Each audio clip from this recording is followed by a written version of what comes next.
Good evening, friends. It is February 14th, 2022. Hope you feel the love in the air. We are gathered here for a very brief special called session and then what will also be a brief work session with 4 items. And so pursuant to the special called session, I'd like to ask Clerk Spratland to call roll for us. Davenport. Turner. Here. Wright. Present. Fisher. Here. Poole. Here. Pepper. Here. Myers. Here. Martin. Here. Hammer. All right, thank you, Madam Clerk. All right, we have just a single item, but since this is a relatively recent one, we have to consider this under suspension of rules. Can I entertain a motion for suspension of rules at this time? So moved. Second. All right, I've got a motion from Commissioner Thornton and a second from Commissioner Hamby for suspension of rules. All in favor, please say aye. Aye. Any opposed? All right, hearing none, motion carries.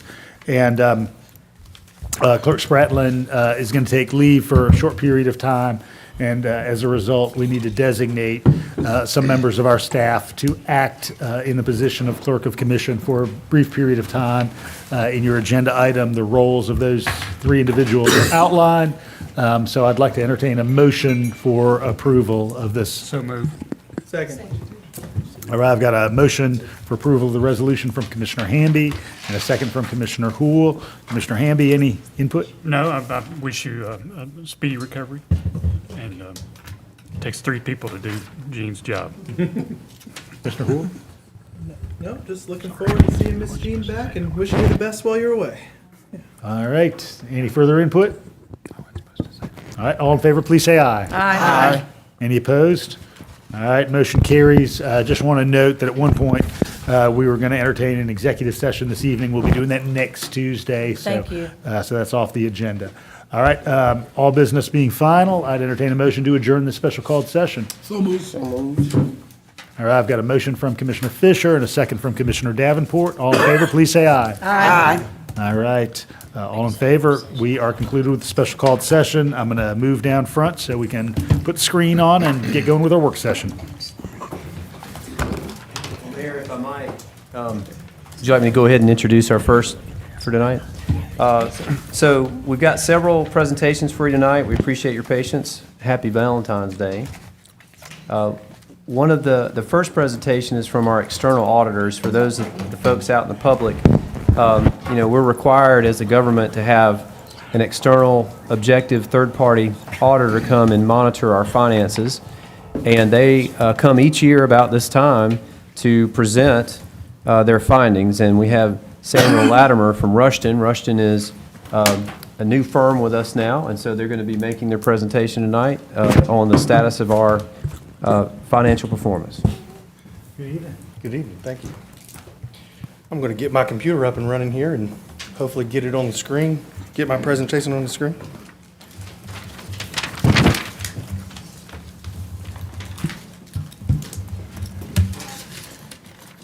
You're snappy at this than I ever am. Really good so far.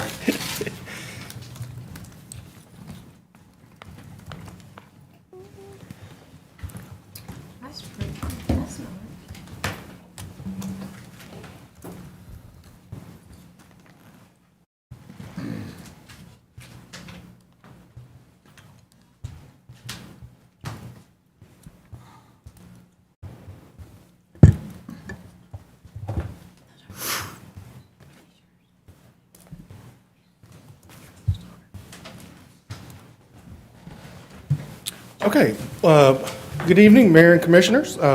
As he mentioned, I'm Samuel Latimer, one of the external auditors on the engagement. I was audit partner with Rushton & Company. It's our first year as your external auditor, so I'm happy to be here and happy to see all your faces. And I'm going to go through some of the highlights of our audit, and then I'll field some questions if you have any. Of course, you have this big report called the ACFR, and as your auditor, we're responsible for just a few pages in there. Of course, management's responsible for most of the information in there. Management's responsible for the financial statements. We have our letters in there, which we issued an unmodified opinion. So as of June 30, 2022, we issued an unmodified opinion under governmental auditing standards. And as I mentioned, management has taken responsibility for those financial statements. And I'll go through those letters here. That's our first opinion. So we issued an unmodified opinion on the financial statements. So under reasonable assurance. Now, under internal control, we also, under governmental auditing standards, have to issue an opinion on internal control and compliance. And so I'm happy to report that we did not have any significant deficiencies or material weaknesses. And so we looked through some of the agreements, some of the contracts, and like I said, happy to report no findings there. We also, under what they call a single audit, are required to look at compliance under a A133 uniform guidance audit. And so happy to also report that there are no findings there as well. So we looked at the internal control over those major programs of federal expenditures. We looked at the compliance there, and as I mentioned, no issues that we saw there. So an unmodified opinion on your compliance and internal control over compliance as well. Now, as your auditor, I'm required to give you some professional communication. I won't read this word for word for you, but I'll go through generally. And of course, our responsibility as your auditor to look at and obtain reasonable assurance about your financial statements, assess the accounting principles, look at some of the estimates, whether or not we agree with those, and make an opinion on whether those are appropriate or not in our professional judgment. We looked at the accounting policies. Those can be found in Note 1 of the financial statements. And of course, I'm required to mention there's accounting estimates embedded in your financial statements. And so those actual results could be different from those estimates. So I'm required to tell you about those estimates. I'm happy to report that any adjustments that we thought needed to be made, we talked with your finance department, and we agreed on those. Any uncorrected audit adjustments, those would be things that we thought were immaterial. We gave those to the finance department, and they agreed with those as well. Also, we did not have any disagreements with management. We didn't incur any difficulties during the audit. Your finance department did a very good job of getting us everything we needed, and we're very appreciative of that. Management did sign a representation letter taking responsibility for the financial statements, and we didn't consult any outside independent accountants other than ourselves. So no other parties were part of our audit. We've talked about the other audit findings. I'm going to go through some of those on a later slide. And so looking here at your trend analysis, you can see this is a trend analysis of fund balance in your general fund, which of course is one of the biggest funds here at the county. You can see the county has a fiscal policy for minimum unassigned fund balances, and that's of 2 months. And you can see that you are over that amount over the last 4 years, so very healthy there. You can see a big bump up in your fund balance in the current year. If you compare 21 to 22, you can see you went from 22% unassigned fund balance to 31% unassigned fund balance, well above the required minimum amount of fund balance you're required to have according to your policies. Looking here at the general fund budget versus actual, a lot of numbers up here, but if you look at the details here, you can see fund balance, revenues were over budget by about 9%. Your expenditures were under budget by about 5.8%. So those are both very positive variances. So overall, a very healthy result in the general fund. You can see that you were budgeted to have a use of fund balance or a loss of $7.4 million, and you actually had a positive result of about $13.9 million. So like I said, very healthy results in the general fund this year. So happy to report that.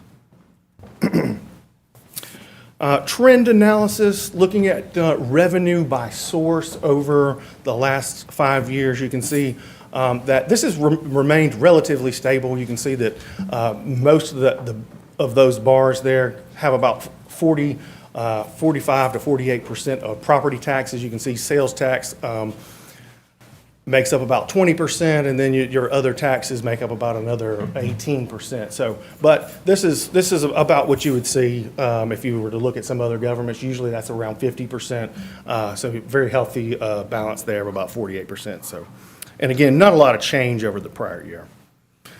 On this slide here, we have trend analysis of expenditures by function. You can see that public safety makes up a big portion of your expenditures, and that's to be expected in the general fund. Public safety is usually very typical of a government. And so that's about 40, a little over 40%. So, and you can see the general government makes up the other big bars there. So typical to see that, so. I forget which ones, but we made more. And then trend analysis of expenditures by type. You can see that the purple bars there over the last 5 years have remained pretty much stable.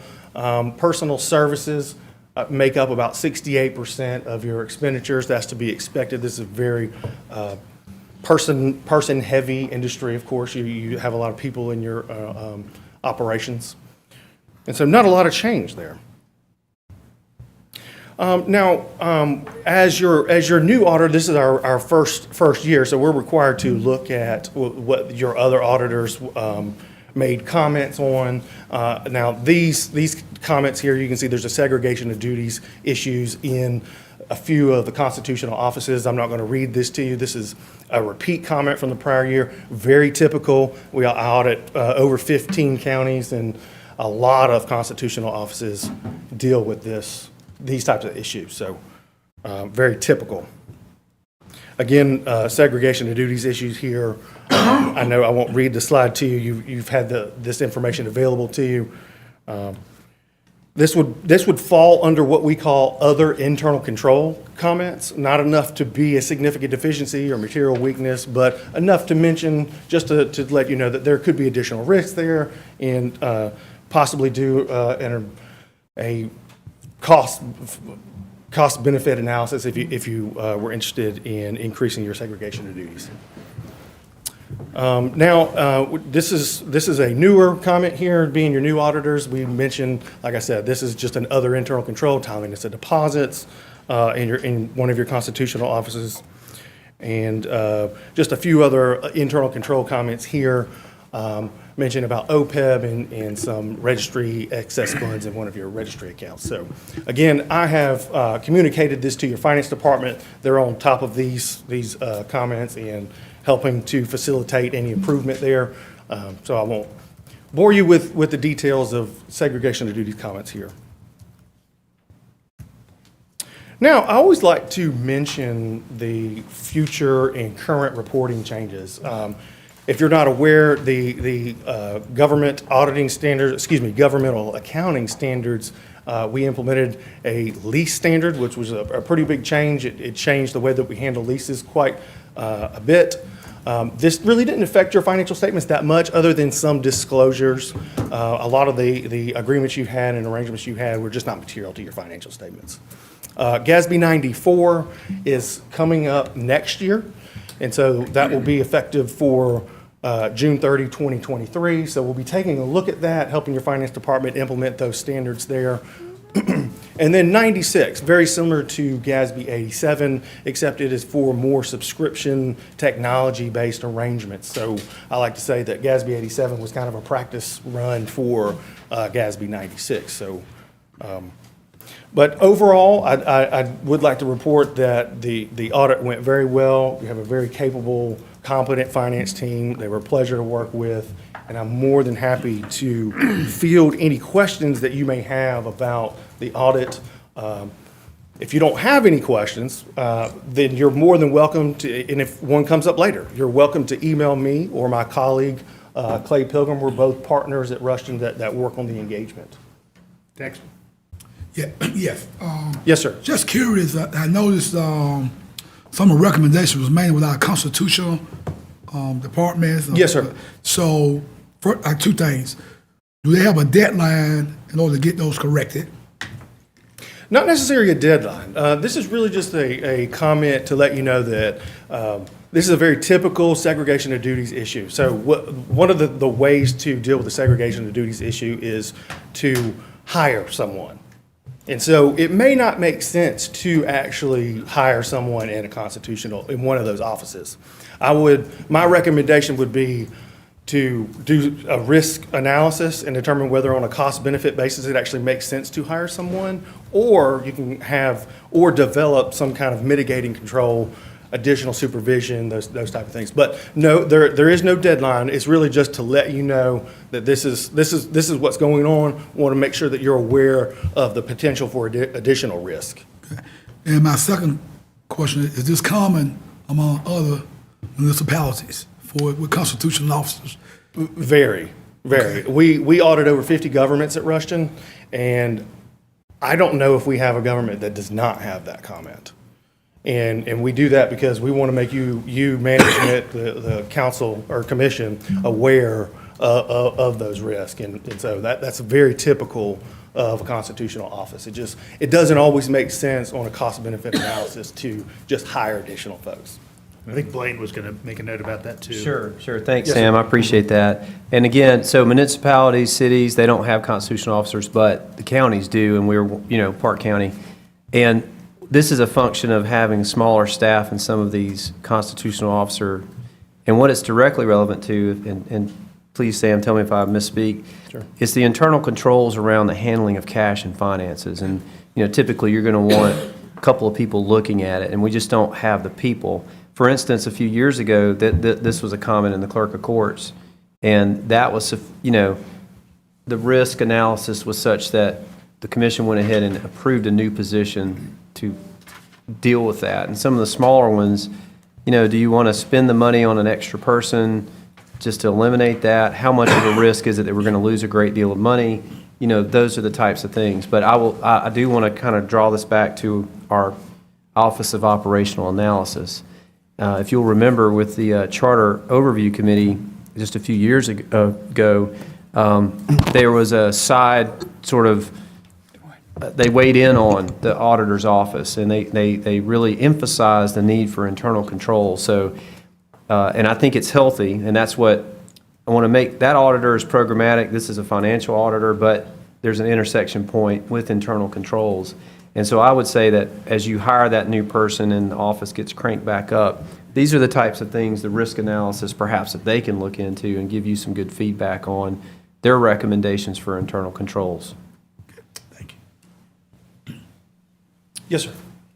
Am I recalling correctly when this came up in past years that there's the potential for us to have one person achieve the outcome for multiple constitutional officers at once? So you could have one person do the reconciliation for the sheriff and the tax commissioner and the clerk. That idea was brought up that perhaps one person could be divided across several offices to perform that function. That was an idea. We didn't take it any further than just that discussion point. Okay. Is that something that you've seen happen in any other governments that you're aware of, or? I'm not aware, I can't recall a procedure where there's one person that helps multiple offices segregate duties.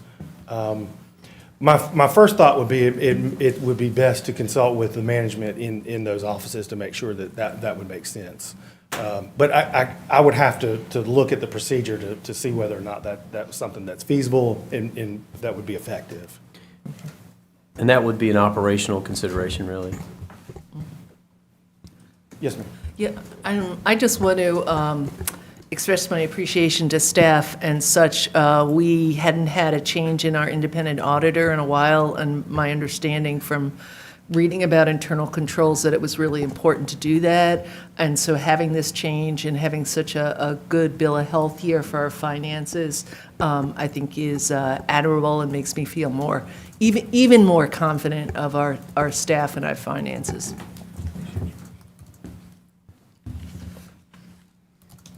All right, Sam, thanks a ton. Well, thank you so much. I appreciate the opportunity to present and be your auditor. Thank you. Thank you. Thank you. All right. Forward to next year. Yes, sir. Y'all have a good evening. You too. All right, everyone, we have Shirelle, Hallum, and Tim Griffeth, who are going to talk about the Neighborhood Traffic Management Program and consistent interest in the community. That's a good question, too. I mean, this is the juicy topic. You know, that's a surplus, right? Sometimes some of that, you know, that's why you they were trying to get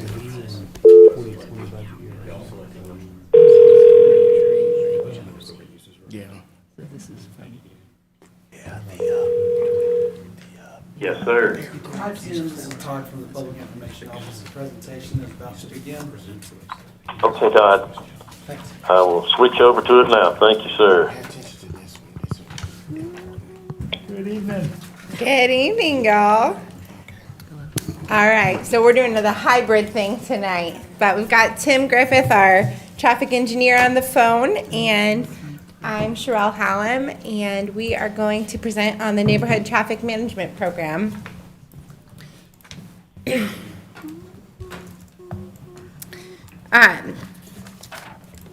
So as you may know, I am a health equity scholar with a focus on active transportation and your new Vision Zero transportation planner. And Stephen asked me to help out traffic engineering in thinking about how we can operationalize some of the policies that you guys have set forth for us and to do it in a data-driven way. So tonight we are going to give you some background information and talk about all of the great things that the NTMP has been able to accomplish over the years. We're going to talk about some of the challenges in accomplishing those things in the current boundaries that we are operating within, and how we're attempting to overcome some of those challenges and some next steps. Tim? Good evening. I'm Tim Griffith. I'm the traffic engineer for Athens-Clarke County. Been there almost 40 years. Okay, Shirelle? Do you want to talk about the NTMP purpose? Yes, it does offer traffic calming. It's a safety-driven program for the residents of Athens-Clarke County, for the neighborhoods. And we have seen some decreases in crashes. We've seen some other good things come from this program. One of the most notable things I recall throughout this program is the fact that years ago we did a traffic study on one of our roadways, and we had some speeds in a neighborhood exceeding 90 miles an hour. Actually, they were on the upper side of 90 miles an hour. We implemented traffic control measures. The problem went away. It didn't happen anymore. Okay? The NTMP is a safety-driven program, and it does offer neighborhoods some relief from traffic at high speeds. Okay. This program requires neighborhood participation, and it does have a few minimum requirements to it. In, I believe it's 2021, the Mayor and Commission decided to revamp the program, and we reduced the burden on the residents. However, it greatly increased the burden on our staff. Shirelle? So some of the types of calming measures that we've actually implemented or plan to implement in the neighborhoods include things like speed tables, curb extensions, traffic diverters, and traffic circles. Neighborhood traffic concerns generally relate to excessive speed, that's the number one, but as well pedestrian and bicycle safety, crashes, often related to that speeding, and just general quality of life with people speeding through your neighborhood. It's hard to enjoy your street. And this program recognizes the uniqueness of neighborhoods and that the critical issues and concerns are going to vary a lot from case to case, and that's why there's so much neighborhood engagement before countermeasures are implemented. Based on this diversity, it considers a wide range of potential solutions to address specific concerns for each neighborhood. In the past, we've used radar speed signs and speed tables as the primary countermeasures. But as we move further into trying to use a data-driven approach, we will probably be doing more things like curb extensions and traffic circles that have a little bit more efficacy and data so that we're not wasting our resources. As you can see, this program does have a long history here in Athens. Myself and our administrative professional, Soretta Barnes, are the only two, I believe, And our department that were there from the inception does have a good history. There have been quite a few things that have been done in the neighborhoods that are good. Okay, Shirelle. You can see here on this slide that we have helped quite a few neighborhoods with traffic calming measures. It is definitely a program that is data driven. We do a lot of data collection for these, and we look at these programs with a critical eye. Not the programs, we look at the neighborhoods with a critical eye of things that we might be able to do in places where we need to do these traffic studies. And Shirelle, if you'll hit the next slide, there are several challenges. There are three main challenges with this program that we'll hit on tonight.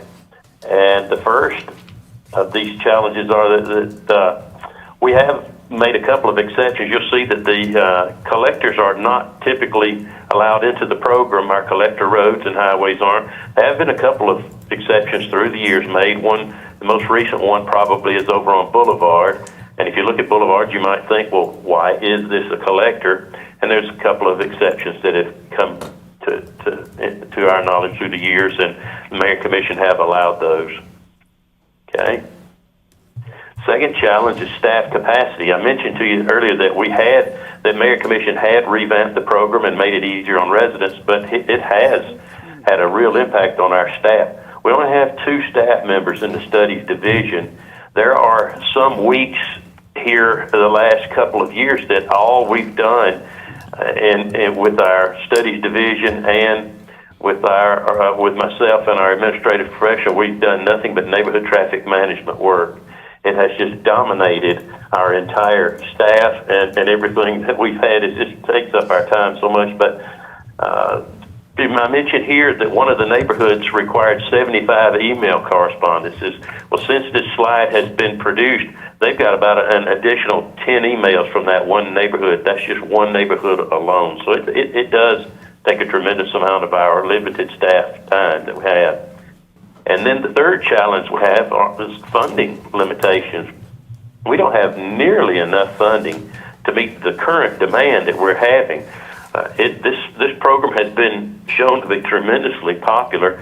It is one of the most requested things that we have in Athens-Clarke County as far as our programs go. Years ago, speeding in my neighborhood has always been the number one call and number one complaint that I've had through the years. The next closest thing would be parking in my neighborhood, but speeding by far is the biggest concern. Okay, Shirelle?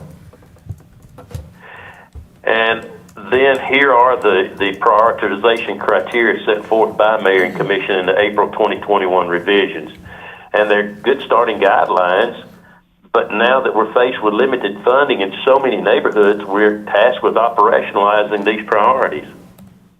So that's where I came in and was asked to help operationalize those policies. I'm just going to read through them really fast. So what's in the policy is the speed and the number of vehicles, and then historically underserved communities. That's how staff is supposed to prioritize projects. So I took those measures, or I took that policy and turned it into measures. So 50% of the score for the neighborhood comes from the 85th percentile speed. So basically, what percent of people are traveling above the speed limit, and what's the speed that the 85th percentile is traveling. And then 25% of the weight is on the number of vehicles per day that are traveling through the corridor. You've got some residential roads that have like thousands of people traveling through them, but they're houses where kids are playing still. So those need to be prioritized. And then looking at the percentage of the block group residents that are identified as minority, and then also looking at some economic indicators, percent of residents receiving public benefits or SNAP, and percent below 200% of the poverty line.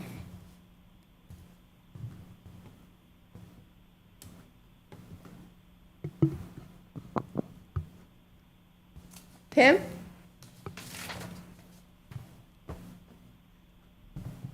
So our next steps are, we're gonna bring back this prioritization criteria and the list of neighborhoods to be funded with what we have left as an upcoming agenda item. And our timeline for implementing these improvements is that there's only a limited window of time that we actually accept applications. That's May through July. And then August through December, the studies are performed, those traffic studies Tim chatted about earlier. And then a year after the calming is implemented, then we go back and redo the studies to see if it actually worked. And that's something that Tim and I are actually meeting about this week to start doing right now for the projects that we've actually completed. Any questions?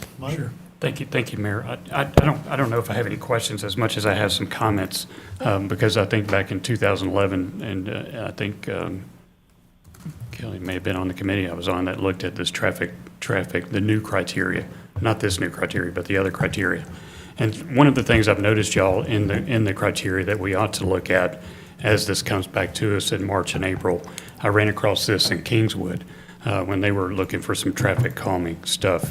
You need 65% of the total neighborhood in order to get any traffic calming. So that means like if you got 100 people in there, 65 of those people need to vote yes. And the likelihood of people, some people, you know, if you don't reach that number, then you don't get the traffic calming. So should we look at like 65% of the total votes instead of the total households in the neighborhood to receive that? Clarify that, that's not residents, it's homeowners. So if the people who are living there are renters, they would need to contact the owner of the home. That's right, but you still need 100% of So the people. it's actually even harder to get to, is what I was trying to say, yeah. Right, yes, it is. And It's a and hard that is number. one of the things I think when we try to rewrite the policy, we are gonna bring back to you, because it's very cumbersome.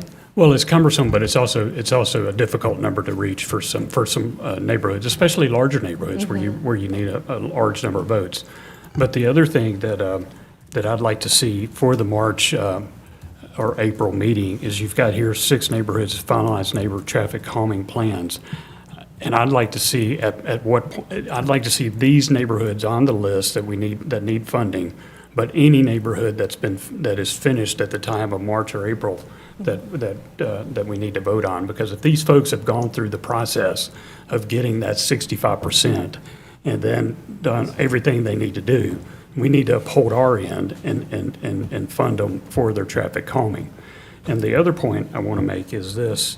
I think your criteria is good, but for the new criteria, the 3 things that you listed here, but I think we also ought to take into account, I wrote it down here, that if you don't have a sidewalk present on your street, then you've got a speeding problem, you need traffic calming.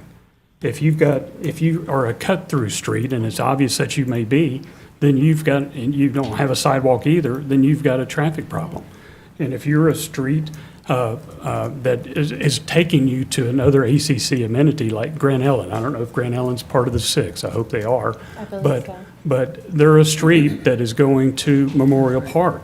They don't have a sidewalk, and you've got kids and folks walking up and down that street all day long. So I think some of those infrastructure components need to be in the priority list amongst these 3 that you have listed here. To clarify, are you saying that you want us to add sidewalks as a neighborhood traffic? No, I'm just saying, calming I'm saying improvement? if the neighborhood I'm saying absent any neighborhood that's requesting a sidewalk, or not a sidewalk, they might be requesting a sidewalk at some point, or they are, but if they're requesting traffic calming at this point in time and they don't have a sidewalk, then that ought to push them up on the list. Absolutely, I can include sidewalk access. Yeah. I love that. I mean, you see what I'm saying? I mean, Yeah. if traffic calming is meant to slow people down, you don't have a sidewalk to where people can walk in, they're gonna walk in the street and you're still having people go fast. So there is that, and I think just having a good number, because I hope when this comes forward to us, I think the request, I'm sure we're gonna need to examine whether or not we need to add more money in this mid-year budget to satisfy some of the promises we've made to folks, and I hope we'll be able to do that, and I hope y'all will support that. So thank you. I just wanted to point out, in reference to what you said, that 26 of the 63 qualify. They need the votes now, but it could be as many as 26 that come before you. Okay, well, maybe show us the total price of all those 26. Absolutely. It'll average about $75,000 per. I see that, but I also know that, one street in particular may just need 3 speed humps that is going to cost $30,000. Absolutely. Where, Forest Heights probably needs a bit more. Yeah, we will definitely bring that. Okay. Well, Thank you. just to give you a range there, so you said 75,000, Shirelle. I thought I remembered around 15,000, generally depending on, it all depends on what type of intervention that's in there.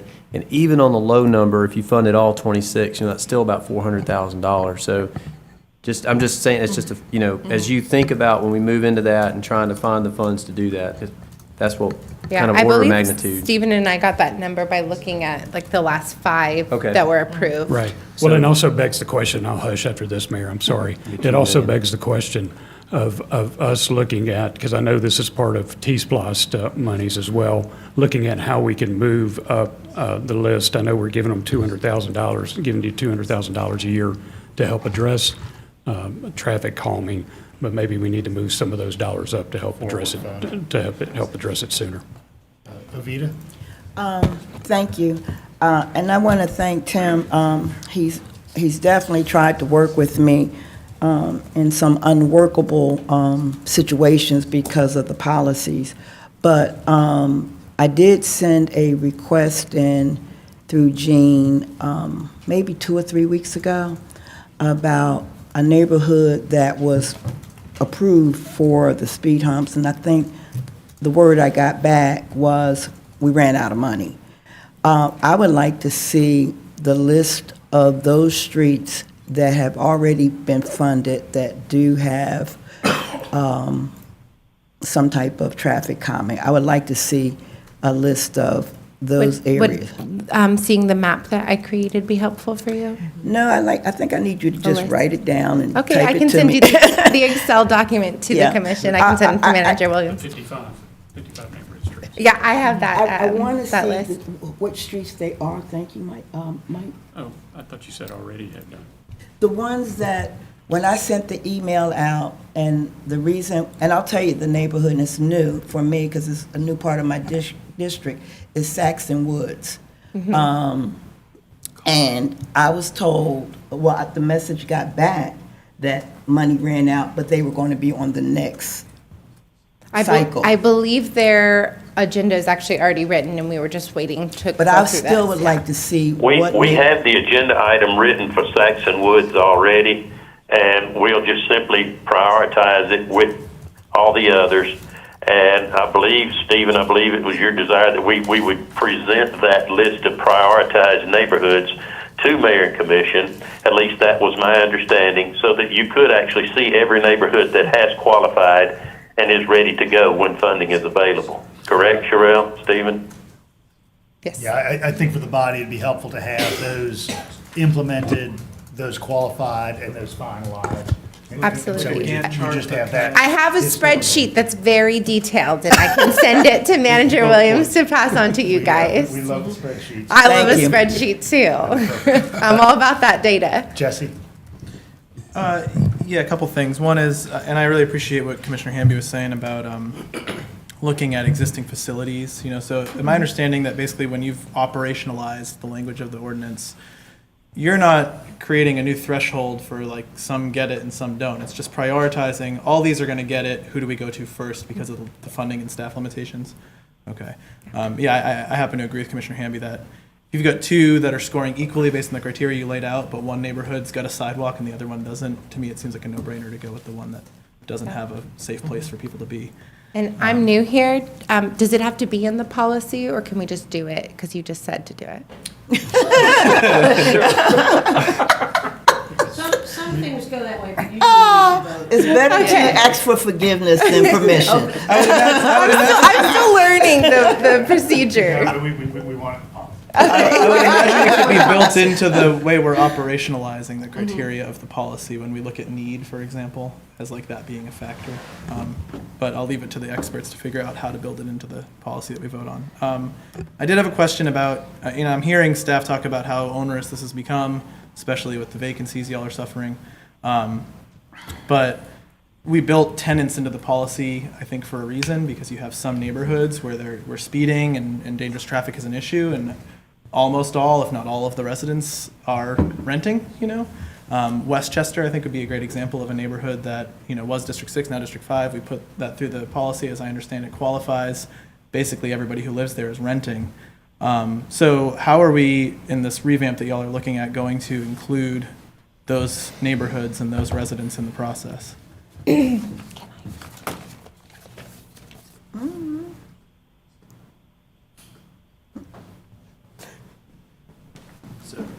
everybody. So you're specifically asking about, renter-only type of neighborhoods or apartment complexes, that kind of thing that might not currently be in the policy? My understanding is right now, staff engages with the renters, but also the homeowners, and then when they're tallying votes, they're saying that the renter needs to have written permission from the homeowner to act on their behalf, or the homeowner just does it, right? I guess I'm curious, understanding that that's maybe creating this burdensome bureaucratic process for y'all. How do we continue to factor in the needs of and the opinions of the people who are actually living on the street, walking and biking or not every day, and not just the people who own the buildings? And so that was a decision made by the subcommittee. I think it was either GOC or LRC to put that language. I think that could certainly be revised and written, but that may be a reason to bring this to subcommittee again to revise that language. I don't know that staff would want to make that decision without input from mayor and commission on that. Yeah, I guess what I heard you speaking to bringing back a revised policy, and as someone who is in that subcommittee and believes that it's important that we retain those people's voices, I welcome any staff input on how we can do that without creating unnecessarily burdensome processes. Sure. I think we have some ideas, and I think we could probably put that into writing as well to bring back to y'all. Thanks. What constitutes, you're talking about collectors, those are main roads? Yeah, it's so convoluted, all of the classifications. But a collector is a road, you've got your local residential neighborhood roads, and then you've got collectors, that's one bigger, and then arterials are the biggest. That's 78 is an arterial. Boulevard is classified as a collector. And a lot of the roads that request traffic calming, like Freeman Drive some of the ones Commissioner Thornton is concerned with, they're classified as collectors. So in order to get those approved, we have to come to you and specifically ask for an exemption. So, said another way, the more congested or the more traffic volume you have, and you're going to have higher speeds on things like arterials and collectors, when you start introducing things like speed tables, that's just not safe. So we wouldn't put a speed table to that. We wouldn't put a speed table on a collector. We would do something like a traffic circle or a chicane or a diverter, which are things that cause people to not be driving straight, but that way an emergency vehicle could easily navigate it without, they have a harder time with a speed hump, so we try not to put those on roads where our emergency vehicles will be. And then one more question, is there federal funding available for this program also? There's lots of safety federal funding at the moment, so we just received that Safe Streets for All funding. Part of that could very easily go into planning of where neighborhoods need traffic calming from a data-driven approach. We don't currently have the funds to apply for construction, or we don't have the funds to do construction, but in the next round of Safe Streets for All, we could use that plan to apply for funding. Carol?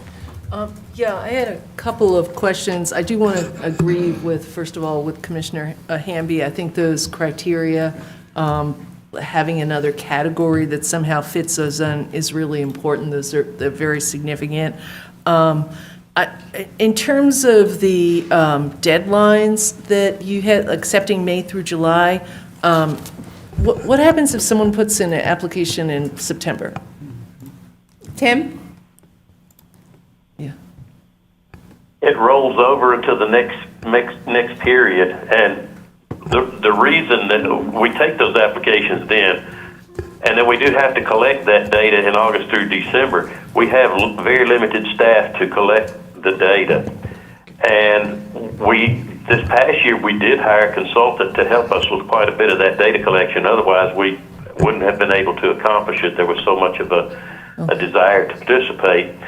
So we've got to set some deadlines there somewhere or another. And every dime we spend on consultants, that's that much less money we can actually spend on items to put in the roadway to calm traffic. So that was our desire, was to have a set period to collect that data and to accept applications as well.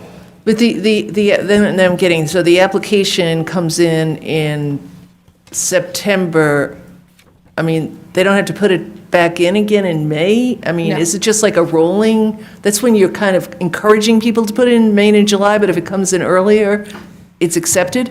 Is that correct? We don't mind if it comes in earlier, that's right. And Soretta has been keeping a list of everyone that's been requesting to participate in the program as well. So it's not our desire to have them apply twice, if that's what you're asking. Yeah, it was just the short period of time there. And then at the end, you then go through and prioritize all of them, right? We're not one at a time. I think I had another And to be clear, we've never done the prioritization before because we've never needed to. Okay. And so how many, I mean, there were something like 60, I guess, applications. How many, like, on those applications for the year? There were 63 applications, is that correct? 63 traffic studies. Were performed, 26 qualified. Some were not performed because they were a collector. Okay. And how does that contrast in terms of the burnout on staff? I mean, how many was a norm in previous years? Tim? I'm sorry, but I couldn't understand the question. Well, the question was, what's the normal number of applications in a given year for the program?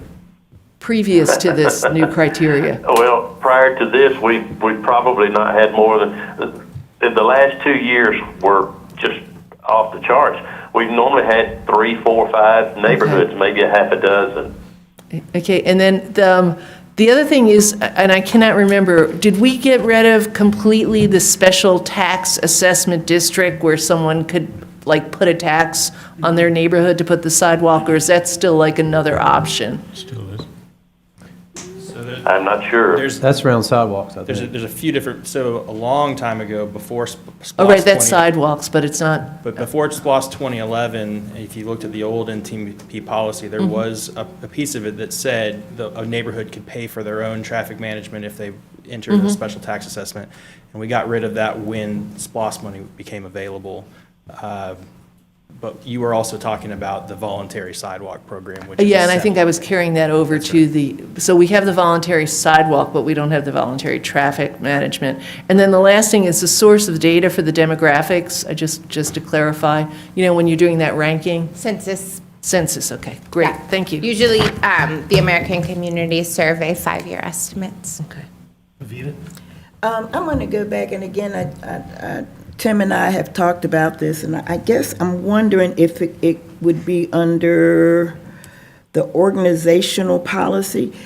Do we set the policies, or does the state tell us? Because to me, schools that are on streets or near a street or intersection, that should, to me, be and Tim and I have talked about this, so I'm not putting them on the spot. That should be almost one of the criterias to me is schools. And so you may not even have to do the speed testing. So is that, could y'all talk about that? How schools could, and I know personally, I'm just thinking, I don't see it at any of the schools in my district, no traffic calming. So I will say most of our schools are located on collectors or arterials, which is probably why you're not seeing a lot of the traffic calming near Right. them. However, we are There are other things that we do, like the Athens in Motion plan prioritizes projects near schools. And we are currently working on a crosswalk policy that will hopefully come before you soon as I have time to write it. And that policy is also going to prioritize schools in terms of where crosswalks go. So this particular program will probably not apply to schools because it just, the sort of measures that we're capable of doing through this program just don't apply on most school roads. Like I think about, we just did a walk audit at Gaines School Elementary and we couldn't do most of this there. But certainly the other programs that we're working on right now are prioritizing schools because I agree. I have a daughter in elementary school. I want her to be able to walk to school safely. Okay. Sure. I'll just mention too, I think, and we don't need to do it tonight, but I think a broader discussion needs to happen about what to do with arterial and collectors. I was on Commerce Road today, and I noticed when you I've noticed this before, but when you go into the turning lane, you go across those rumble things, and you know, I slowed down when I did that because I thought I hit something. So, but you see what I'm talking about. I mean, that would be perfect for something like that. And 5 points as you're coming up on the crosswalk there that we've had a lot of concerns with and such as that. So I think, or even when we go to repave roads, can we narrow the width of the lanings so that people slow down? If you remember, Mayor, we did that on King Avenue when we first that was one of the first streets where we had the radar blinking signs, but at the same time we narrowed the lane width. And what I would ask, I know we were going to have a list of all the 55 and the 26 and the 6 coming to us for the March, April vote. But I would also ask, as we come to our budget discussions, I'm hearing Tim and these fine traffic folks tell us that they don't have enough staff to do all the work, even if we did fund it. We need to see in our budget what it is that they need in order to meet the demands coming from the people we represent. So I hope we will see that in some budget fashion. Tim, it's my understanding, Tim hasn't had more than 2 people in his department since the 40 years he's been here. Yeah, we've grown just a bit since then. Yeah. And I will say we're working on something called a speed management toolkit, which we're hoping to turn into a program with some of that Safe Streets for All funding that you guys will hopefully accept. And in that, we are hoping to address arterials and collectors, exactly that. We actually put it kind of in our challenges slide. There's 2 ways to deal with them. 1, Mayor and Commission give us an exemption, and 2, we're working on that speed management toolkit to be able to have a list of solutions that you guys have agreed are appropriate for those roads based in data. Jesse? Dovetails nicely with what I was going to ask. So looking forward to that toolkit and happy to defer any thoughts on needing to do option 1 until we have it, plenty to do in the meantime. But it is a little unclear to me, if you got 63 roads and then some of them weren't even studied yet, how does the potential for an exemption even come before this body? Who would bring that to this body? What would be the process for discussing a potential exemption? I don't think we have a due process that comes through the commission. That's handled administratively now. That can be addressed in the future policy. Go ahead, Stephen. Sorry. We'll just say, since we've never had to rank or rate so many of these before at once, looking back at historical agendas, it was always commission or a resident that lived on one of those collectors brought it forth, and it was set aside as a specific agenda for that road, and then the commission voted as that as an exception. So this will be different now with so many others brought before you at the same time. So yeah, I guess I would hope maybe when we get to a point where we're kind of establishing that process, that we begin with the roads that were cut from the initial list for that reason, at least. Sure. And then just thinking through, Commissioner Hamby got me thinking about how existing facilities was left off the operationalization of the policy. I'm also wondering if maybe crash data should be considered too. So if you have a neighborhood that's already had crashes and one that hasn't, then maybe we should go to the one that has. Put it in the policy and I'll do it. Sounds like there's a committee assignment forthcoming. Carol? An easy one. Do we have a graphic that has the existing speed calming devices on it so that we could see where historically what neighborhoods have received it? I'll pull it up for you right now, because I have it saved in my bookmarks. And this is something we can get along with the spreadsheet that everybody's hanging on to with bated breath. Yeah. Yeah, I'll need to, it's not showing you. It's all right, Shirelle, don't worry. You can send it to us. Yeah, I can send it. If for some reason, it's just not gonna show you guys my screen anymore. But I can send you the map. Currently, it's not shareable, but I can talk to our GIS person about making it shareable for you guys. All right, everyone, I appreciate it. Shirelle, Stephen, Tim, thanks a lot. I will note that, I agree that the opportunities around collectors and arterials would be helpful. Any of those median plantings or kind of lane narrowing opportunities are ones I would encourage us to lean into. Thanks, y'all. Thank you. All right, y'all. All right. 2 out of 4. We've got Travis Cooper from Information Office. He's our Chief Information Officer, who's going to talk to us about the SPLOST 2020 Broadband Connectivity Enhancement Project. This has been one that's been evolving over the years. The car that, there's a car that just died out. Because you remember they took, They've been there for some time. Fridays.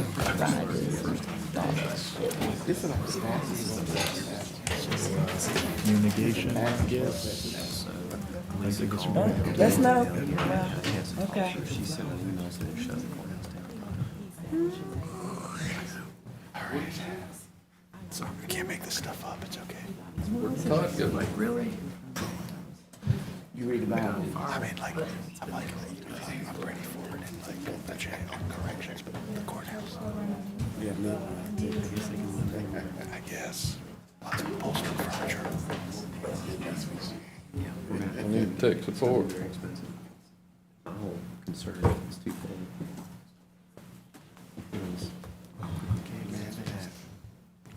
Oh, throw it over. Because you got claims for Yes, their liability. I know.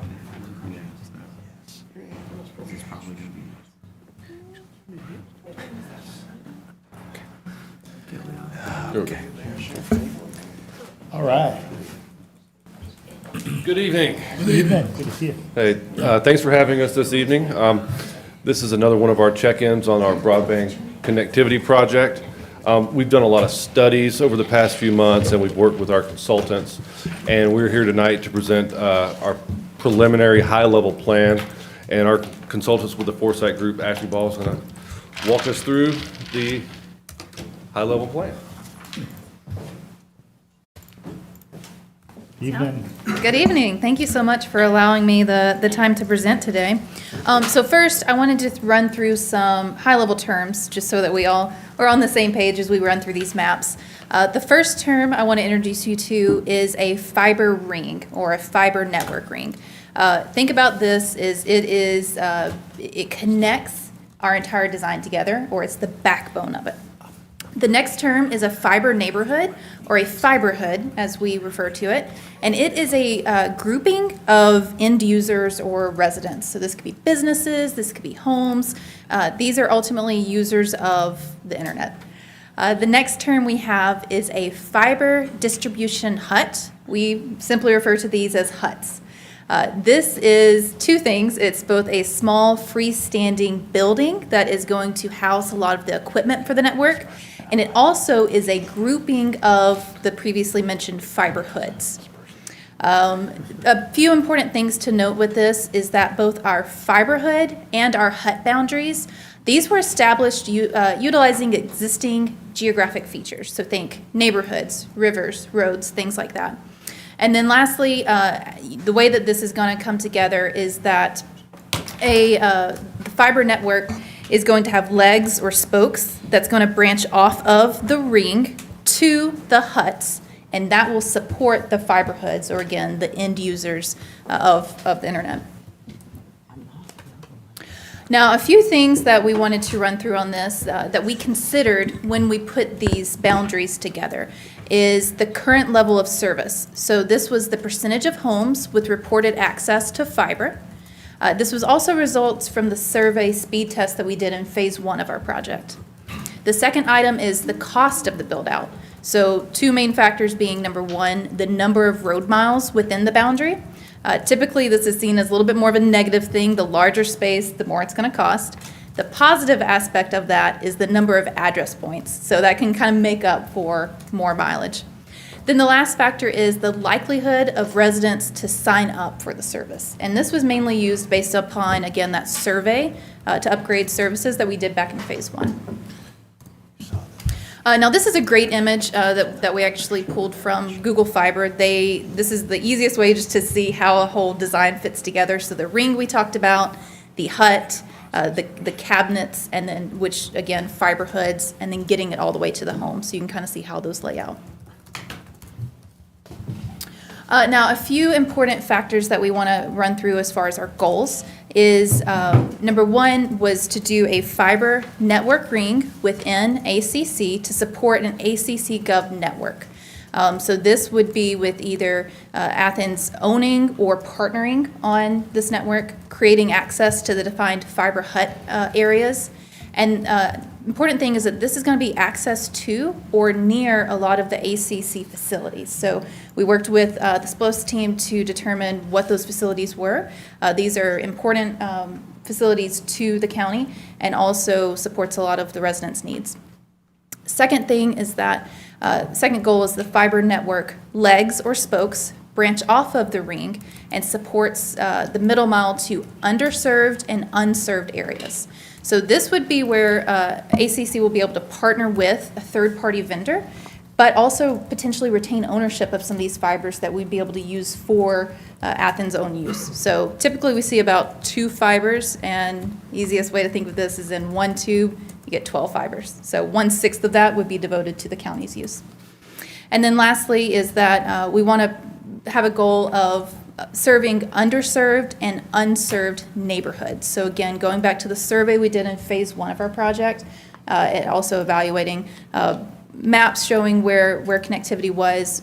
The goal of this is to reach those that do not have adequate internet access today. Now, because you're all commissioners and you know your boundaries very well, we overlaid this map to show our huts and how they overlaid with the various boundaries. So as you can see, they kind of span multiple districts in different cases. So these, again, it's a geographic collection of these. So this also, when we move into potentially a final design, these could always alter a little bit as well. Again, it's a high-level design at this moment. Now, the ring that we mentioned, that's what you're going to see right here. It is the green and then the black dotted line moving through the county. It is both aerial and underground, so we're attaching to utility poles, but we're also trenching in the ground as well. And you can see that it really does move throughout most of the county. And this, again, is that core ring that connects all of our huts together that serve the neighborhoods. And I will hand it back. Derek? Thank you, Nancy.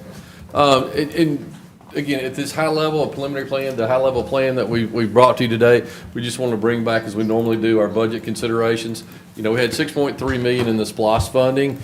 Just that ring alone that you saw that had the graphic there, with the duplication of services to be redundant and provide a redundant system. We just finished up some of the cost estimates on there, and we'll put those in the agenda report that will be coming forward as well. But it's about $7 million just for the ring. And so we told you, I think last time, that, you know, for a full build out to get all the huts, to get a lot of end user services out there, you're north of $100 million. And so that's where it really comes into the BEAD grant application. And that's what we're trying to do here tonight, is really get to that next component from a budget standpoint, and the project milestones and schedule is we're right here at phase 2. What we want to do is get your approval via the agenda report, supporting the documentation today, the proposed preliminary ring that we've showed you, provide that redundancy for the network system, and that'll allow us to move to phase 3, which phase 3 kind of puts the meat and potatoes together, allows the staff and allows our consultants to pull these things together, and we pull those together, and we can establish pro formas not only for our own network but for those HUT areas. And what that allows us to do is get those third-party vendors, the incumbents that you know, and some non-incumbents that have been speaking to our consultants that they have felt comfortable with at this time. But trying to kind of get those letters of intent, allowing Lee and his team and Ashley to move to the state level for that next round of funding that's coming out, that's already been appropriated from the federal level. Because right now they're in a planning level right now. And then we kind of can move that on to the getting an RFP. And you can get multiple partners. It's not just one provider for the whole county. It can be multiple partners that come in that bring their own cash. And so all of a sudden, again, we take our $3 million plus dollars, we get some partnership money coming in at 10, 15, $20 million, and that BEAD grant, I believe that's a 75-25 match. And so all of a sudden now you can, you apply that, and if the full Monty, you can get to that $100 million. So it's a necessary evil to get to where we want to have the service that we want to provide for all the residents of the community. Did I miss anything? Yeah. Okay. And so what we want to do is just really jump down to our next schedule is we're bringing forth an agenda report for the February-March cycle for this high-level route, and it really goes to support the phase 3 effort. We want to take our time to get our business planning and our pro forma work done, get RFPs and Qs sent out, select some partnerships that we can match that local funding and grant funding together, take that application, put it together, get it submitted, and then hopefully notices of the BEAD grant awards will come later in the year. Because if I remember right, I think there's a 4-year implementation schedule on the BEAD grant, which would start in January 2024, if I remember the schedule on the Fed's website. And obviously, as you know, we've been very successful with our federal grants the last couple of years. Any questions about beads or huts or rings or any other component piece? So BEAD is federal, the federal funding, and that would be 75% of hopefully 75% of the 100 million. Yes, sir. And all those federal dollars, just like our normal stuff, there are very few direct grants that come from the feds. It will be funneled through, I forget what Josh's. GTA, the state equivalent, if you would. Georgia Technology. So when would we hear something about, do you have it up there? Okay. Okay, thank you. Jesse? Yeah, so just to make sure I'm grasping correctly, the beads and the huts and the rings, we see this map of the proposed ring. If we get to that point, the areas of the county that are, I guess, like outside of that, the more rural areas, they plug into it once it's built out, right? So you don't have to be within that ring in order to benefit from this ring being built. That's correct. Think of it like a highway. It still connects everything. You're going to have to travel that to get out to your neighborhoods. So it's essentially your highway of fiber within the county. So it does, again, support county facilities that's built along that it supports, and it also connects each of the huts. So it does end up allowing end users to have fiber run to their homes. In a different analogy, I guess, just from like some an electrical standpoint, you got the transmission lines, they go out to substations that branch out to distribution lines that go to the transformers that go to the house. So it's just that broad high level, not high level, but it is the highway. Yeah. All right. Appreciate it. Thank you all very much. Thank you. Well, Looking forward to y'all. the next steps. All right, we have one additional presentation from our Housing and Community Development staff who are going to outline a process for use of our Home American Rescue Plan funds to support homeless services. Good evening. Good evening, everyone. Thanks for coming down. Thanks for having us on this lovely Valentine's Day.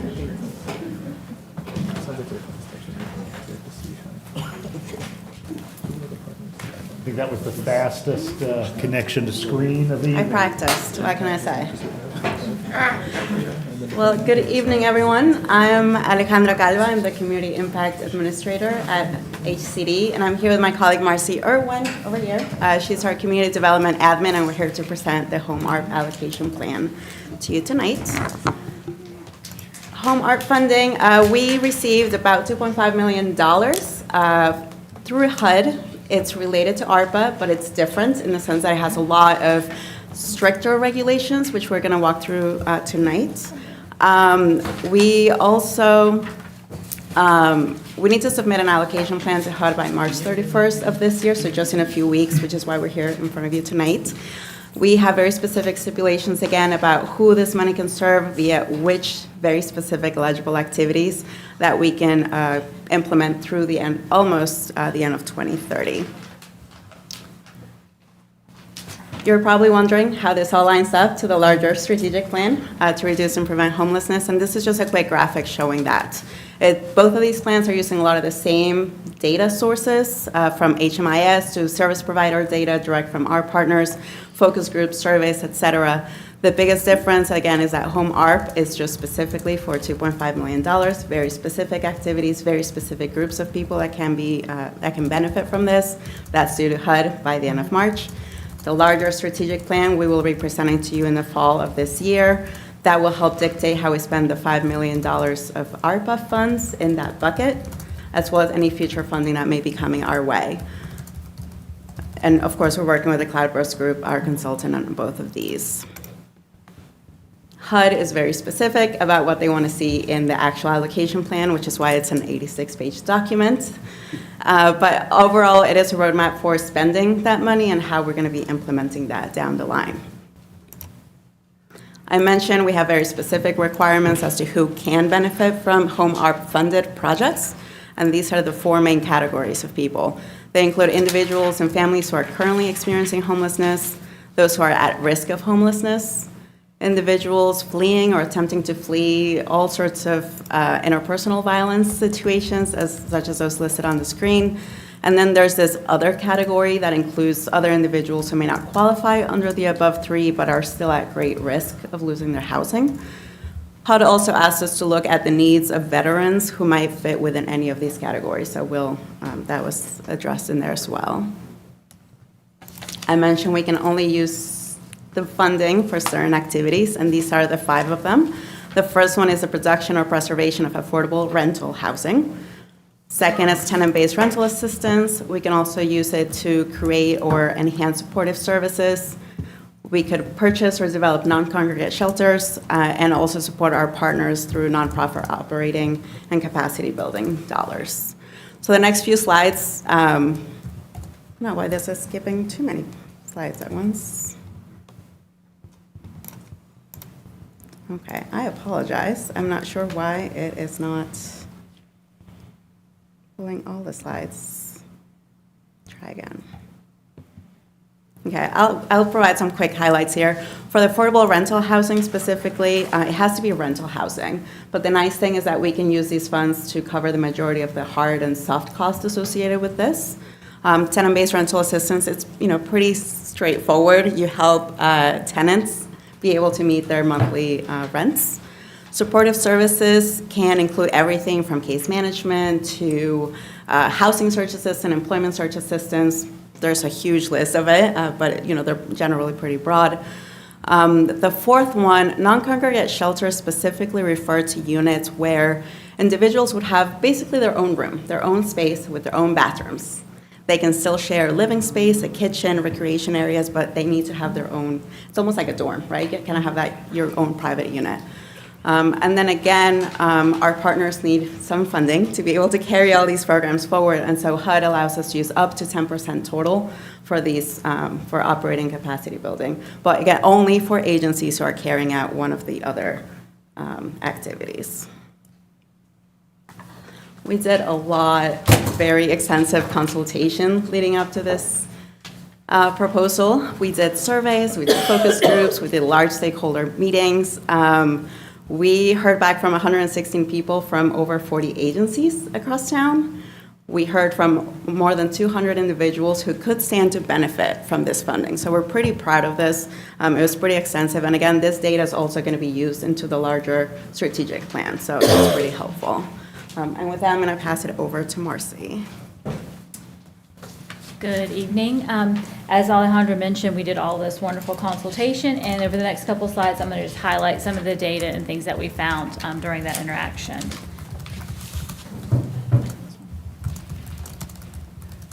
I'm sorry, I realize why this is pulling up.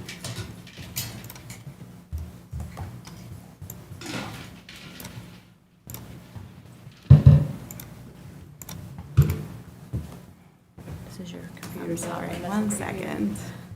I promise the data is coming. Yes, we have a lot of data, so I want to make sure that we're providing it properly.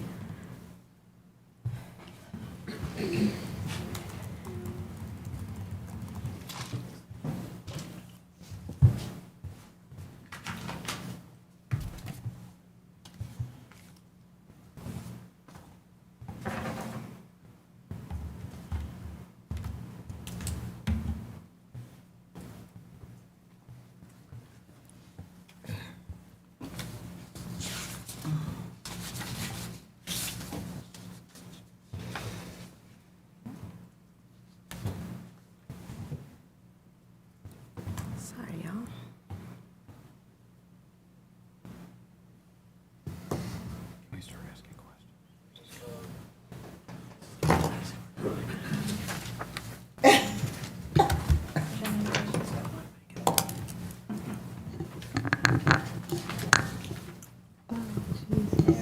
There's all the slides that I wanted to present. There you go. All right, here we go. Thanks. So first slide is, these are the numbers for last year's point-in-time count. So if you're not familiar, that's where we go out once a year and we do a count of the actual homeless population in Athens-Clarke County. Last year there were 284, where's my number? Yeah, 283 unsheltered and sheltered homeless. Counted that night. 74 of those were actually unsheltered individuals. We don't have the data complete for this year's point-in-time count that occurred on January 23rd. We're getting that data in now, and all indicators are showing that we're going to have an increase in the unsheltered population. We just want to double check before we put that into any kind of plan. Make sure we don't have duplicate information. The table on the right actually shows the demographics of that population based in comparison to the overall racial breakdown in Athens-Clarke County, and there is one key indicator is that there is a disproportionate amount of Black and African American individuals facing homelessness, especially families. So that's something that we're going to make sure we put forward next during the RFP process.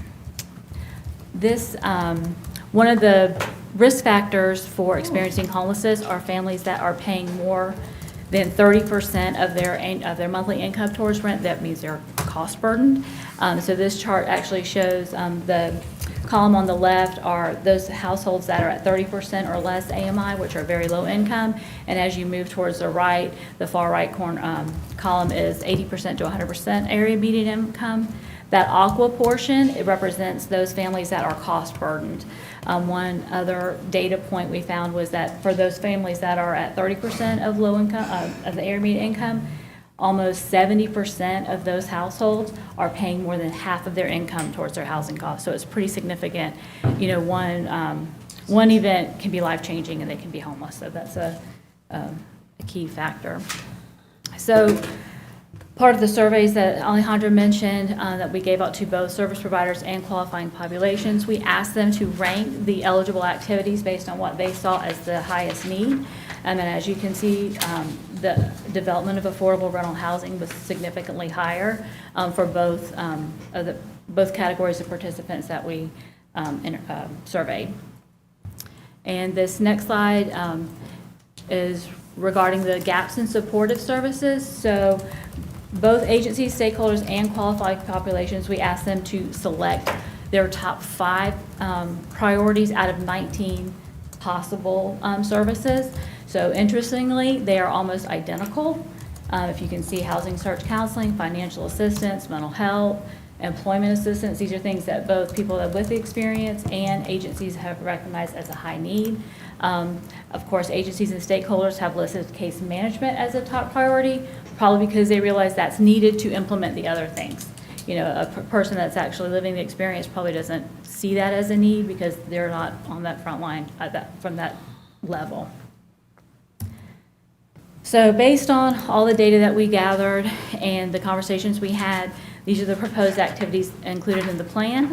The development of affordable rental units. We anticipate a production goal of 5 to 10 units with this funding, depending on the types of units and any leveraging that might be available. Also, supportive services, nonprofit operating, and nonprofit capacity building are included in our plan. This next slide shows the proposed allocation. So over half of our allocation of $1.3 million is planned to go towards the development of rental housing. 25% of that of the allocation towards supportive service at $625,000, and then nonprofit operating and nonprofit capacity building at $125,000 about. Which that 5% cap is a statutory limit. That's the most that we can give to those activities. And then administrating and planning monies for ACC Gov to use to oversee this grant over the next 7 years until the expiration. I will say that, go back one, the tenant-based rental assistance and the acquisition and development of non-congregate shelters are not included as a proposed activity in this plan. So right now, we're into the comment period. We have to do a comment period for stakeholders and the community at large to provide feedback and comments on the plan. Yes, ma'am? I was just curious about the community forum, what time that is and how the outreach went. It's actually this Thursday, and it's gonna be held from 3 to 4:30 at the library. The timing says February 15th and March 7th. Actually, the public comment period started yesterday. We've had an ad running in the Athens Banner Herald on Sunday, and the draft plan and the bilingual one-sheet summary was available online and in person at our 2 locations effective yesterday. So we'll be accepting comments through March 7th. This community forum that we're having is an opportunity for community members that may be hesitant to come to the Mayor Commission meeting on the 7th to the public hearing. It's an opportunity for them to come to the library. We'll be staffing that with some iPads for them to be able to do comment right there. We'll help them through that process. So we're trying to get as much public input as we can. And then, of course, the public hearing on March 7th at the regular scheduled Mayor Commission meeting. And stuff. So I only have one more slide. Basically, it's our next step slide. And that is once the acceptance of the plan on March the 7th by the Mayor Commission. After that, we have a March 31st deadline to submit the plan and any public comments to HUD for approval. Following that is the fall of 2023. The Mayor Commission will see the overall arching strategic plan to reduce homelessness. And then another key date is September 30th, 2030 is the deadline that we have to have all of these home ARP, the $2.5 million expended. That was really fast. If you have any questions, we'll be happy to take those right now. Sure, thank you, I appreciate that, and I appreciate your presentation here today. And I'll just make a few comments. I'm looking at, I like your charts and your graphs. I don't necessarily like the information that's in them, but it lays it out very good. Especially like on page 15 of 22, the no cost burden versus the cost burden. You know, and the way I see it as we're thinking about things and how we prioritize things, it seems like that last column, a lot of private development is helping us meet those numbers. I'm just thinking about a few projects that are coming before us where they're going to be offer affordable housing at 80% AMI. And it just seems to me that in some way, y'all, we need to focus on, and I know y'all are doing it on these last or these first 3 columns. And I will say this, I'm glad we're doing $1.3 million for development of affordable rental housing with what you're proposing here. And that's you know, I think back on what we're spending on Bethel for each of those units at about $250,000 a pop. I mean, really, this is going to get us 5 units. And then you look at these numbers up here of what we need. And I guess I'm trying to say, we need to start thinking a bit bigger on how we're addressing the affordable housing problem in this community and do something about it. I remember when Paul Kramer came to us and wanted to do a special tax district for hotels only to help with the Classic Center thing. Perhaps we need to look at something like that, a special tax district on maybe student housing or student multifamily housing or something like that to help us get to these numbers. And it's not always development that's going to help us to get to these numbers. It could be assistance, monetary assistance, because you got to look at the cost burden. These are cost burdens. It doesn't necessarily mean that they don't have already an existing roof over their head, but they do have a cost burden and paying for that roof over their head. So looking at that and looking at, I know ILCA does this all the time. We've got some projects where I think go through the Economic Development Authority, and we're always looking at ways to increase wages in this town, and that's something that helps too.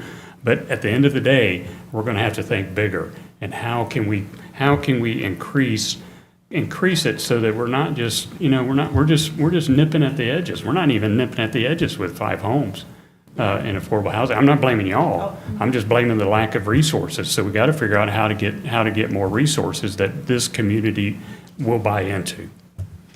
Absolutely, and I will remind us all that we are working on that affordable housing investment plan at the same time as all this is happening, and so through separate but related conversations, so in conversations with our consultants there, they're trying to come up with some of those solutions, right? What can we do from the tax, from the zoning, from all the different avenues that we could do more than 10 units at a time?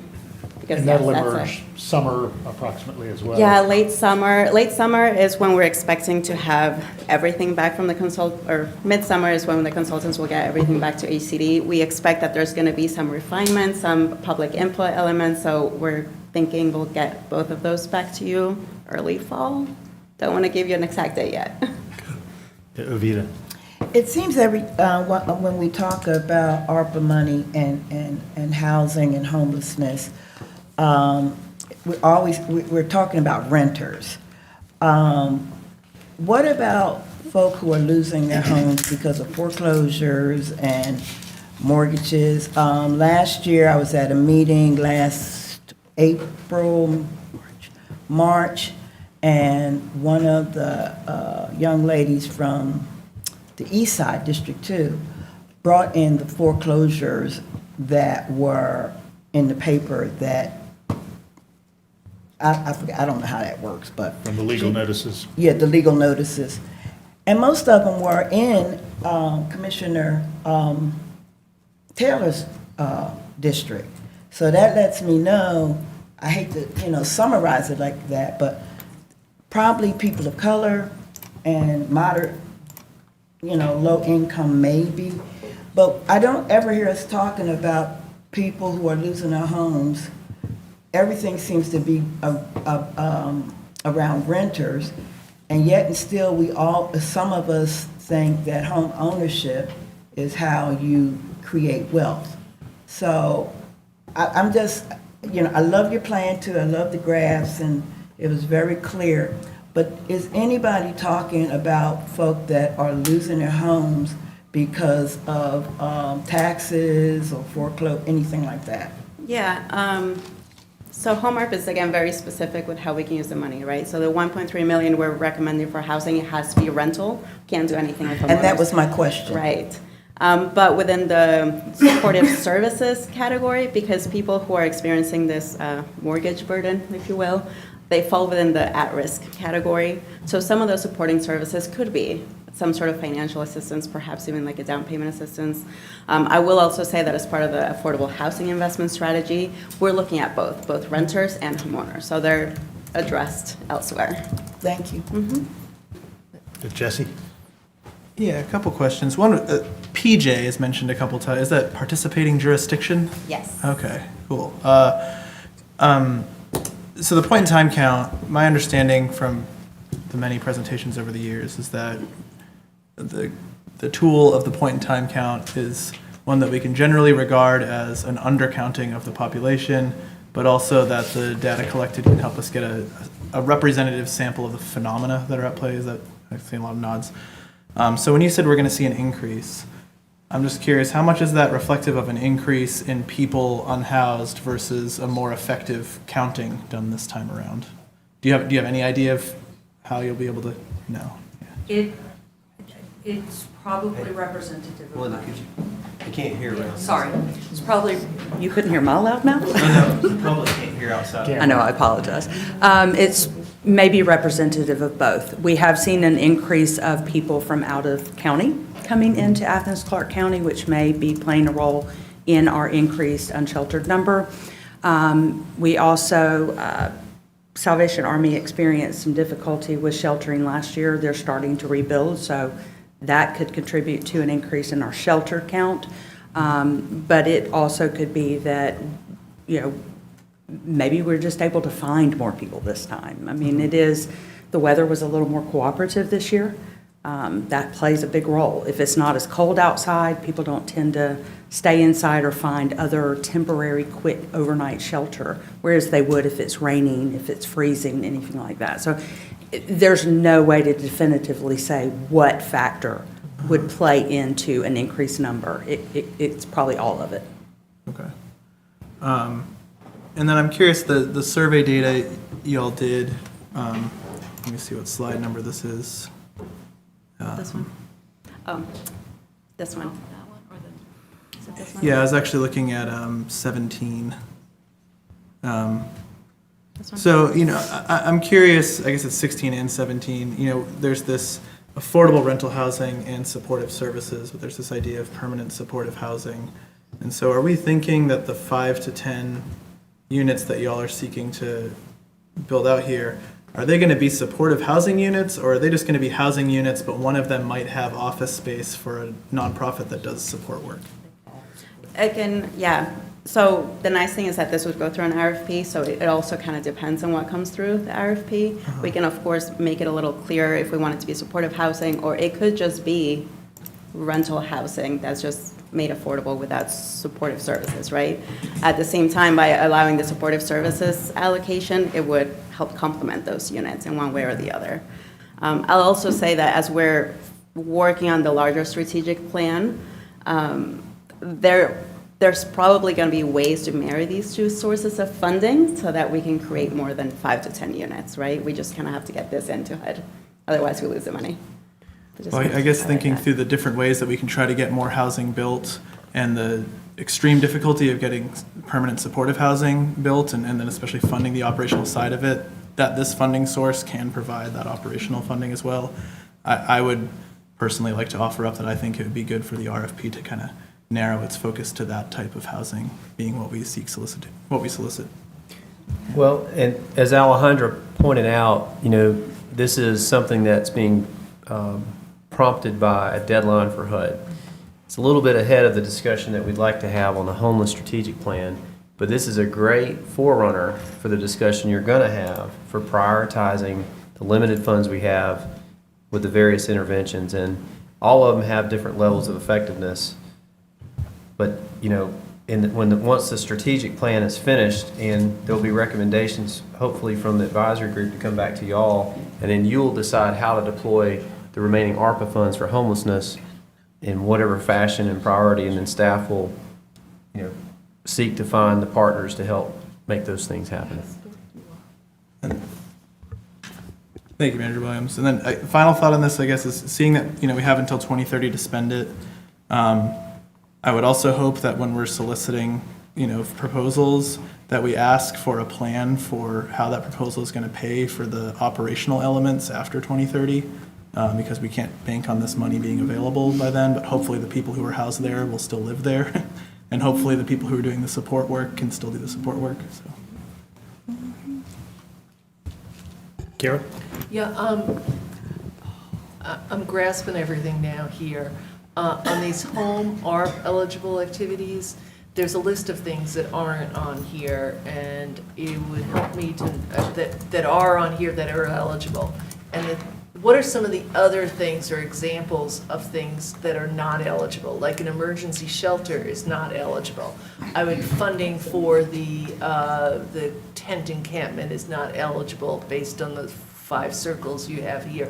Are there other obvious things that are not eligible? So home ownership activities are generally ineligible because this is specific to rental. And I think that I just went out of my brain. The fair housing, yes. So with home, we are, with our other homeless type activities, funding sources, we have there are waivers in place for fair housing and some other criteria, meaning you could do a men's only shelter or a women's only shelter. With this funding, with home art funding, you have to follow all the fair housing guidelines. So a general congregate shelter will not work here. I mean, you'd have to have a general one, so you couldn't have like a domestic violence only shelter funded with this funding. So it's limited in that respect a little bit. So there's a little more nuances of how we can make this funding work in our community. And that's why we recommended the rental housing and the supportive services, because that very low, this funding has to benefit those qualifying populations. It would be lovely, and hopefully we'll be able to marry that with some less restrictive funding so we can have a mix of units that would address the entire portfolio of what we need to do. And that'll be, we'll see those options in the strategic plan that comes through, maybe some of these things, but others that we'll be voting on in the fall. Meanwhile, and perhaps the mayor or manager can help me with this, we also have our affordable housing strategic plan, which is broader still. Right. What's our expected time on that one? So we were just Around the hearing same time. late summer, early autumn. Oh, that one is late summer, early. They're about the same time. Okay. And those two consultant groups are talking to each other, so. Okay. Thank you. Jesse? Thank you. Sorry, one last question, because I worry about where this can come up later. This idea of not being able to fund, I'm looking at slide 10, and it says, home IRP funds may be used to provide a broad range of supportive services, not already receiving these services through another program. Could you kind of clarify, who might be ineligible? Because they're, like, what other funding could they be getting that would make them ineligible for using this? So they can't go to, they wouldn't be able to go to multiple, like if they're already receiving mental health counseling from an agency, they can't come and apply for the same activity under this. They're already being served. This is for new. Okay. Folks. Does that make sense? Yeah, so I guess where I'm trying to understand this is we have a large number of people who are currently unhoused in need of supportive housing who are already clients of Advantage, just using one but a particularly large example. Are those people ineligible to be housed through this program because they're receiving counseling through Advantage? Or? No, it would be the same type of service. So if you wouldn't want to, if it's a housing service, homeless service, they can't go to multiple agencies to get the same housing service. But to actually receive housing, no. We want somebody that's in our housing units to be able to access any service that's funded under here. Okay. Or if somebody was already a client in a housing counseling program, they could enter a second housing counseling program with these funds. Correct, yeah. I can give a good example. Okay, so say someone has a housing voucher, and they come for a supportive service to help maybe with their rent. This money would not be able to pay the part of the housing voucher part. They would only be able to pay the part that's left over. So you can't duplicate what's already being done. It has to be on top of new. Okay. But we can serve the same people as long as we're absolutely. separating As long as they're not what we're already doing. receiving a service exactly like it, Yeah. as long as it's an increase or different, then they would qualify. Thank you for clarifying, because that's come up repeatedly, especially with the youth stuff we've done. Tiffany? Oh, no. Got covered? Anyone else? All right, thanks for your work on this. We look forward to the next piece. Appreciate it. All right, everyone, at 7:10. Move to adjourn. Everybody has a beautiful Before we evening. adjourn, I want to make one quick notation. The meeting on Thursday is not on our calendar. It's on the website, but it's not on the calendar. On our HCC Gov, not on calendar, commission's calendar. Okay. It's on the website, though. All right, appreciate it. Gene, you got that? All right, so we'll be here 5:30 on Thursday, and we'll be out of here even earlier that night. Move to adjourn? All right, motion to adjourn. Is there a second? Extra second. Got a second from Commissioner Taylor. All right, all in favor, please say aye. Aye. All right, thank you all. Please have a good night. Thank you. Go get some chocolate.